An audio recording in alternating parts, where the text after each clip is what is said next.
This is episode 1 of Immortal Guardians by R.M. Alexander. Prologue. I'm dead.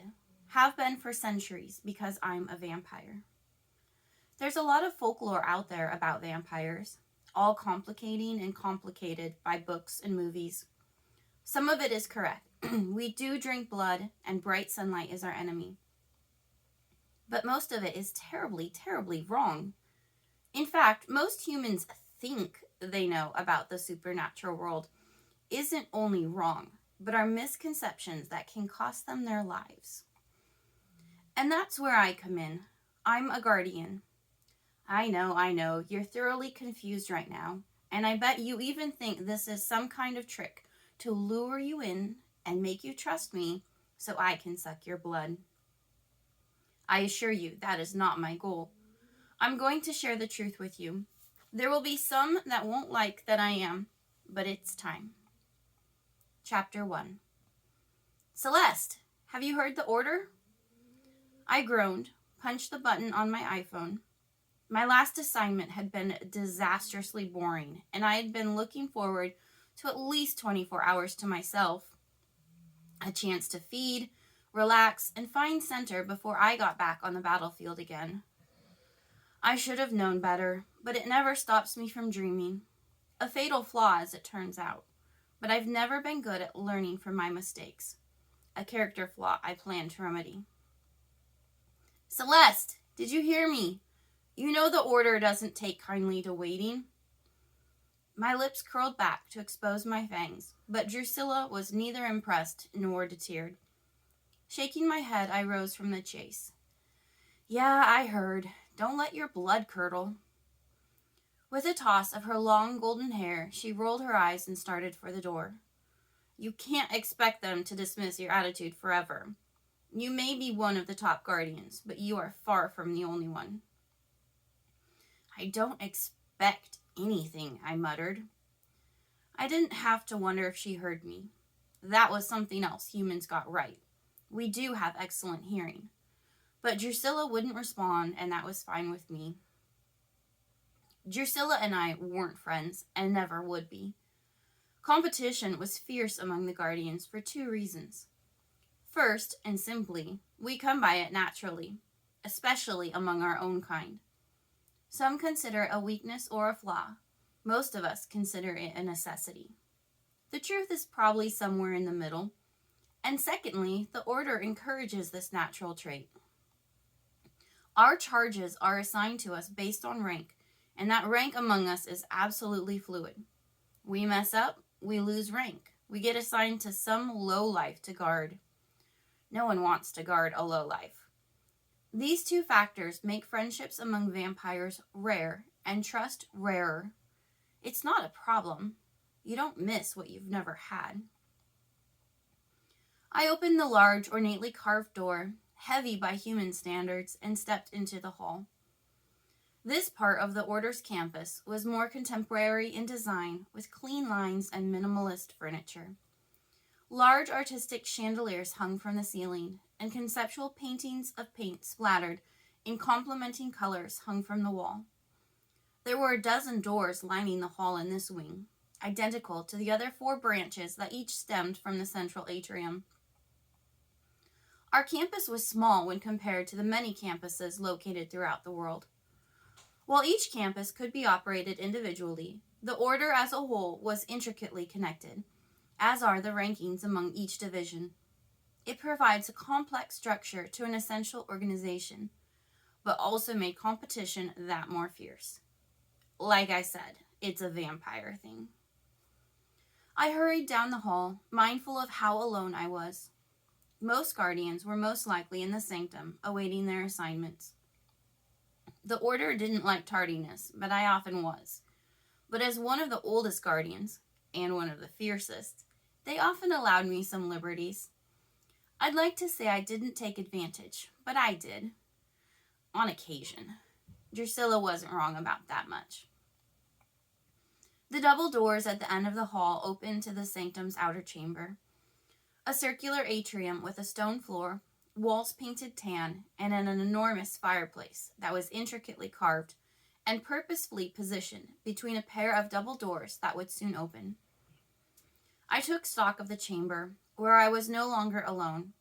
All the campus guardians were in attendance, with the exception of any who remained on assignment. Turned out I wasn't as late as Drusilla had me to believe. As my eyes roamed the room, I found her sitting majestically in one of the leather chairs in the center of the room. She neither looked at me nor talked with anyone else. She was a jealous one. A few vampires idly chatted in small clusters, most likely comparing notes on their charges, the one thing we did share without prodding. Others were scattered and standing or sitting alone, completely unconcerned by their solitude as they sipped red wine, grape juice, or water. Another misconception. Yes, we can drink anything we like as long as we're adequately fed. I didn't bother collecting anything from the far bar. I was hungry, and being ill while speaking with the senior order members didn't appeal to me. I'd hunt after the ceremony. There'd be time. 5 minutes passed and the large doors opened. We filed in according to rank. I was first in line. The inner chamber resembled more of what humans generally pictured of vampires. Medieval architecture with high-flying buttresses, classic stonework, even a few suits of armor. The senior-most ranking members of the order had been kings, parliamentarians, and other government officials. Some were the oldest of our kind. All had been vetted to just and uncorrupt before finding places in their vampiric order positions. They were fair, but not to be questioned. To do so came with harsh penalties that few in all of our history dared to risk. And despite my penchant for pushing boundaries, I had never come close to breaking our laws, nor would I ever. I didn't particularly have a thing for torture. I sat along the first curved row of red velveted chairs, looking onto the order's table across from the theater-style rows of ornate seating. Between us was an open area of pristine stone floor, immaculately made and maintained. Most new vampires found this area intimidating, but the rest of us knew better. The chamber remained silent as the rest of the seats filled, none of the expected chatter humans might expect at a large gathering. And unlike humans, we found peace in the silence. As guardians, our existence was filled with noise and chaos. Quietness was difficult to find, and we reveled in it when we could. "Guardians," Royak said, "the battle is intensifying. There will be losses, but those can be mitigated through our vigilance. At all times, humans must remain unaware of the world in which they truly reside. And at all times, it is their lives that will ensure the world's survival. It is required for some of you to join the guerrillas in meeting the enemy where they are." Now that was a surprise. Duties among the vampire population were never shared, and guardians never took on the role of our army-like guerrillas. It was considered below our ranks, something we were far overqualified for. The fact that it was being done was reason for great concern. "Those of you handed an envelope will report to the compound in the Washington Northwest. Please do so with the utmost of urgency." 5 low-ranking vampires moved through the crowds, passing out small envelopes sealed with the order's mark. Finally, those guardians who will remain here will receive new assignments, beginning with Celeste. I stood in silence, waited obediently. "Celeste, you are being assigned to Logan Hanover, a senator of California. He is of the utmost importance, and he's a prime target for the fairies. Do not let your guard down." "I never do." I bowed my head in reverence as I took the folder from Royak's long fingers. But if this Logan was a special target to the horrible fairies, guarding him would not be easy. A note from the author. I'm a closet vampire drama fan, and so when I was trying to come up with a new idea, I thought it might be fun to write my own vampire drama with a little twist on the traditional trope. Hope you enjoy.